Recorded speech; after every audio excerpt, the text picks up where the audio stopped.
In the previous slide, we addressed the question, why are there immigrants from, say, Vietnam, Cambodia, Laos?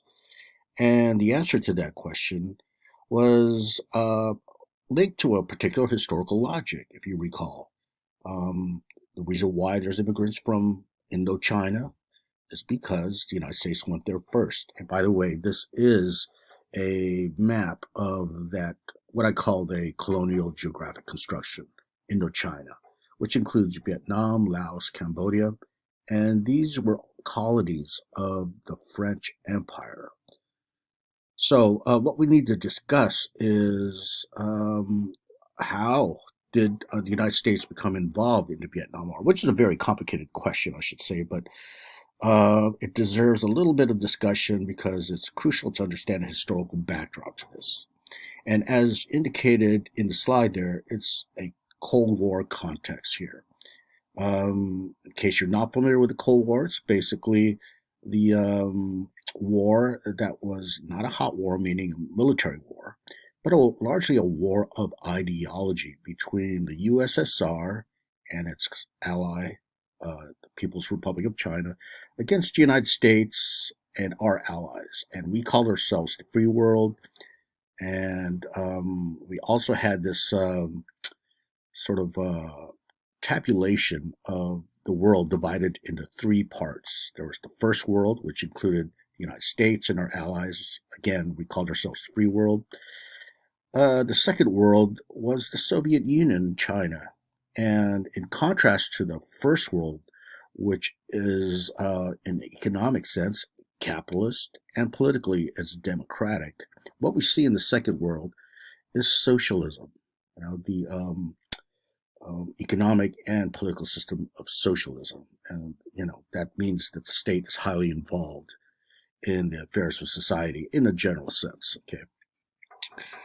All right. So the third world also, what is that? The third world is or are former countries that used to be colonized by the great European empires. We're talking, the English Empire, the French Empire, the German Empire later on, the Spanish Empire. All these empires used to control territory outside Europe to the point where, and I previously mentioned this in a different topic, by the turn of the 20th century, over 90% of the globe was controlled in some shape or form by some European empire, whether through direct colonialism or at the very least control of the economy. So it deserves mention here. This was the age of European imperialism, which lasted roughly from 1700 through 1914. And what is 1914? It's the beginning of, it's the outbreak of World War One. Okay. Now, what World War One is basically an imperial war, European empires going at it. And the reason why it became a global war, hence the term World War, is because they had colonies strewn all over the globe. So that meant that colonies got dragged into the war. For example, if you had a colony in Asia or Africa, let's say the French Empire, and they're fighting against the German Empire, well, that meant that with German colonies in Africa or Asia, once they confront each other, they fight, right? So it basically becomes global in scope, this World War, hence the term again. Now, what's important to remember about World War One is that it was so devastating that it led to the collapse of this European imperial system. Stated otherwise, the European empires could no longer hold on to their overseas colonies in Asia, in Africa, in the Caribbean, and what we call the Middle East. So what you have here is the widespread movement of decolonization. Now, to be accurate, there's World War II, and you could, in many ways, consider World War II as continuous with World War One. But in the context of global colonialism, what happens definitely after World War II is a massive movement known as decolonization. All right.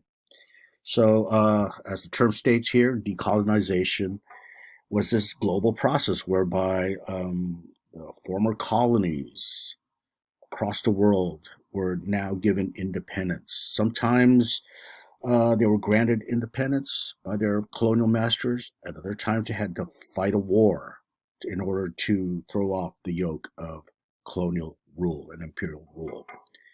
Okay, so what does this have to do with Indochina?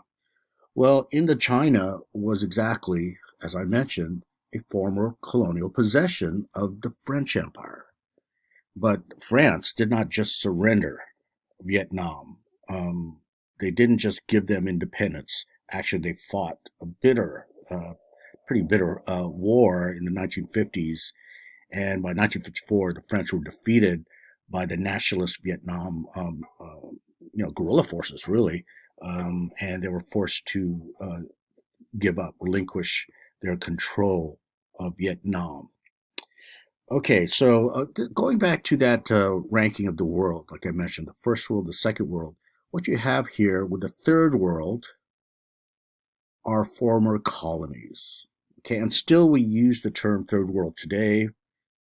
Even the term first world is used sometimes. These are Cold War terms. The third world, the way you should think about it, however, is in the context of decolonization. Third world nations were former colonies of European empires. Okay, they're non-European, and it's important to emphasize because, Europeans, in terms of race, they're lighter skin.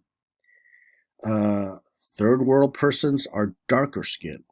Okay, what happened was Europe went out and colonized places, and the populations did not look like them physically. They were darker skin and just different um, phenotypes, to use a biological term. All right, so this is important to recognize here in the context of Vietnam and Indochina in general. As I mentioned, in 1954, France was forced to let go of its colony.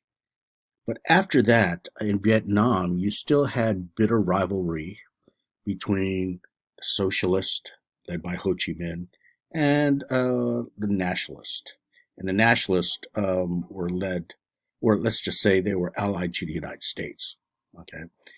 Um, and what's going to happen later on is Vietnam's going to be divided into two areas: the North, which would be socialist, and the South, which would be an ally of the First World. Now, this is what's important also to remember in this Cold War context, is that the First World and the Second World, USSR and China, they're trying to win the allegiance and the alignment of the various countries that are becoming decolonized in Asia, in Africa, in the Caribbean.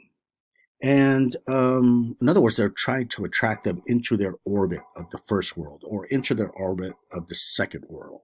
Okay, they're trying to convince, let's say, countries newly formed or newly independent Africans. They're trying to convince to say, hey, you should really be a member of the first world. We represent freedom and democracy. Or here's the USSR spreading a message that, hey, you should be a member of our second world.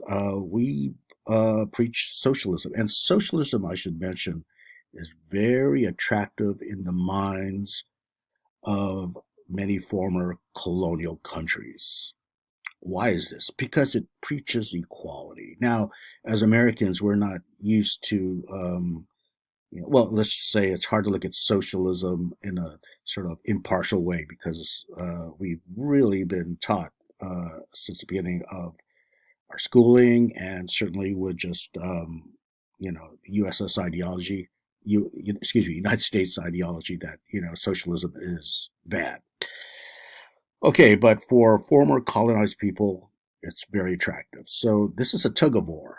And the phrase here is winning the hearts and minds. Okay, the United States was trying to win, quote, the hearts and minds of people of the third world, trying to urge them trying to convince them to join the First World. Okay, now this involves the Vietnam War, because what happens is, if you look here at this term called the policy of containment, the policy of containment was basically the foreign policy that was enacted by our foreign policy elite, right? The the Secretary of State, right? Let's just call it the State Department and so forth. And of course, the Secretary of Defense, the Defense Department. Well, they decided to come up with this policy when it came to dealing with the USSR in parts of the Third World. And what does this mean, containment? It basically is an approach whereby policymakers, wherever, let me first say this, actually. Let me first state that policymakers in the United States assumed that Russian and Chinese policymakers uh, were engaged in spreading socialism on a global level. Just like we want to spread democracy on a global level, and we still do today, as we saw in Afghanistan and Iraq, well, it was believed that so too did the foreign policy apparatus of the USSR. They desired to spread socialism all over the world. So it was felt the way to stop this was to, quote, contain it, and hence the term containment, to contain it at certain key geopolitical areas of the world. Okay, now in this map before you, here's China, which is all socialists by 1949. They had a civil war before that, and Mao and the socialist forces won that civil war. Hence, the People's Republic of China became communist or socialist. Now, as I just discussed, by the 1950s, Vietnam is in this civil war. Who's going to take control, right? The socialist or the non-socialist, the nationalist. But what we felt we should do, and this is aligned to the policy of containment, is become involved in Vietnam, because it was a key geopolitical point, which our foreign policy elite speculated would lead to the spread of socialism below China. And it was felt that if we didn't stop it right at Vietnam, right here, right, then it would spread throughout Asia. And before we know it, all of Asia would become socialist. They would align with the second world and not the first world, our, orbit. Okay, so we felt we needed to exert some kind of pressure here, okay, military pressure even. And hence we became involved in Vietnam in particular with the Vietnam War and Indochina in general. Now, what does Laos and Cambodia have to do with the Vietnam War? We know they're neighbors, right? Well, for starters, North Vietnam had a supply route that ran along the western border of North Vietnam and actually spilled over into Laos at certain areas. Okay, and the supply route, it was called the Ho Chi Minh Trail. It was basically used to supply, North Vietnamese troops and the Viet Cong, the guerrilla troops, in the more southern regions of the military conflict. So what we did is bomb, and we bombed the heck out of it, okay, of the Ho Chi Minh Trail, and we expanded a lot of bombs in Laos. And later on in the 1970s, this would happen in Cambodia too. There'd be a lot of bombs dropped, in Cambodia. And furthermore, I mentioned this earlier, the Hmong tribe, the Hmong people, HMONG, our CIA actually sponsored the Hmong to fight against the communists within Laos. Okay, and they supplied us with, help in, intelligence information. They rescued downed pilots, and of course, direct military conflict. And then in Cambodia, what was really terrible about Cambodia was the civil war in here between the military troops loyal to the government and the socialist troops. And the socialist troops won in 1975. And after that, as I mentioned previously, you had the genocide, the Cambodian genocide, where 2 million people were basically murdered. Okay, so all this explains our involvement. Of course, this is a very condensed version, right? An abridged version of our involvement in Indochina, but we should be aware of all these terms, right? Because it figures prominently in the historical backdrop as to why the United States became involved in Vietnam or Indochina in general in the first place. And again, that's going to lead to this corollary migration movement. As a result of our intervention in that part of the world called Indochina, the result was Indochinese migration, or to use our term earlier, Indochinese diaspora. This significant migration of persons from Vietnam and Laos and Cambodia to the United States by the mid 1970s.